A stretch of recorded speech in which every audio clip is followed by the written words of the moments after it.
नमस्कार, मैं doctor Manju Bhargavi language tutorial में आप सभी का हार्दिक स्वागत करती हूँ। आज मैं आप लोगों को जयप्रकाश करदम जी द्वारा लिखित गद्य मजदूर खाता का सारांश सुनाने वाली हूँ। रामलाल कल शाम से बहुत ही उदास था। गांव से पत्नी ने रोते हुए फोन पर बताया था। गांव के डॉक्टर ने जवाब दे दिया है, शहर ले जाकर अस्पताल में भर्ती करने को कहा दिया है। पिछले महीने तुमने जो पैसे भिजवाए थे वे सब खर्च हो गए हैं। शहर जाने के लिए किराए तक के पैसे नहीं है। कैसे करूं, क्या करूं, कुछ सूझ नहीं रहा है। रामलाल ने पत्नी को टाटस बांधते हुए कहा था, तू हिम्मत से काम ले और शहर जाने की तैयारी कर। मैं कहीं से भी इंतजाम कर लूंगा, पैसा भिजवा दूंगा। मन तो मेरा भी कह रहा है कि मैं तुरंत गांव आ जाऊं, लेकिन जितने दिन काम से गैर हाजिर रहूंगा उतने दिन की मजदूरी नहीं मिलेगी, इसलिए मैं शायद नहीं आ पाऊंगा, पर तुमको पैसे जरूर भेज दूंगा। किंतु परिस्थिति को समझते हुए उसकी पत्नी ने कहा, ठीक है, ऐसी बात है तो तुम बेशक मत आओ, तुम पैसे भिजवा दो, बाकी सब मैं संभाल लूंगी।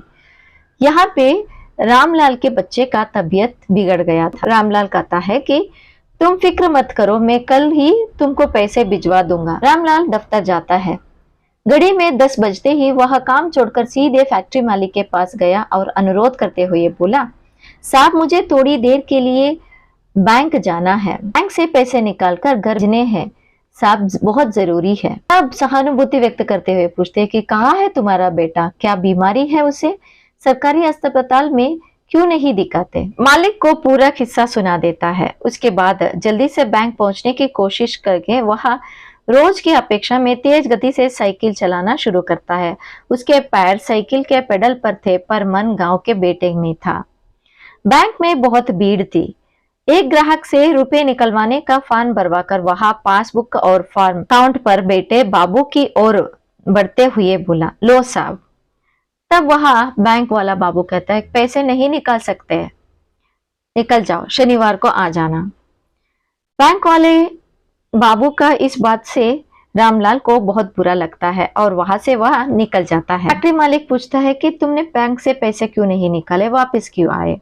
तब रामलाल कहता है कि बैंक वाले बाबू ने कहा कि आज मैं पैसे नहीं निकाल सकता, शनिवार को आना है। फैक्ट्री मालिक कहता है कि तुम्हें तो पैसों की जरूरत आज थी, तो शनिवार तक कैसे करोगे, चलो मैं बात करूंगा, बोल के बैंक में ले जाता है। बैंक में जाने के बाद बैंक वाले बाबू से फैक्ट्री मालिक पूछता है कि इनके लिए शनिवार का दिन ही ट्रांजैक्शन क्यों रखा है। बैंक वाले बाबू कहता है कि मजदूरों के लिए केवल एक ही दिन का ट्रांजैक्शन लिया होता है, बैंक के दिनों में ये अपने खातों में ट्रांजैक्शन नहीं कर सकते हैं, ऊपर वाले बाबू का ऑर्डर है।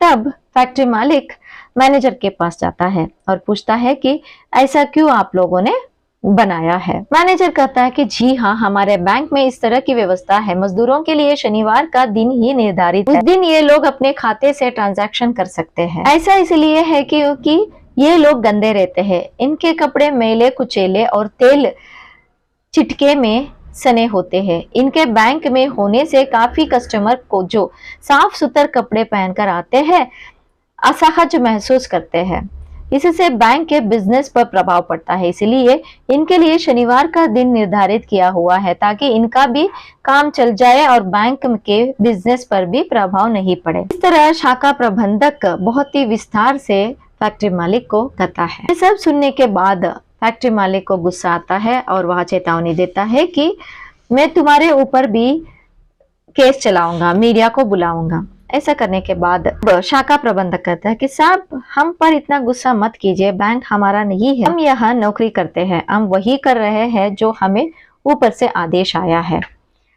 बैंक मैनेजर का बात ना सुनता हुआ फैक्ट्री मालिक सीधा वहां जाता है और रामलाल से कहता है कि ठीक है, मैं तुम्हें मदद करूंगा। बैंक मैनेजर की बात सुनने के बाद फैक्ट्री मालिक कहता है, ठीक है, मैं तो इसकी मदद करूंगा, अपने खाते से खुद पैसा निकाल कर उसको दूंगा, लेकिन आपकी शिकायत भी मैं रिजर्व बैंक से जरूर करूंगा और मीडिया तक भी यहाँ बात लेकर जाऊंगा। राष्ट्रीयकृत बैंक किस तरह देश के नागरिकों के साथ भेदभाव करता है, तब दीजिएगा आप जवाब, बढ़ाइएगा अपना बिजनेस। इतना कहता हुआ फैक्ट्री मालिक गुस्से से पैर पटकता हुआ शाखा प्रबंधक के कैबिन से बाहर निकल जाता है और कैश काउंटर पर जाकर रुपए निकालने के लिए फॉर्म भरने लगता है।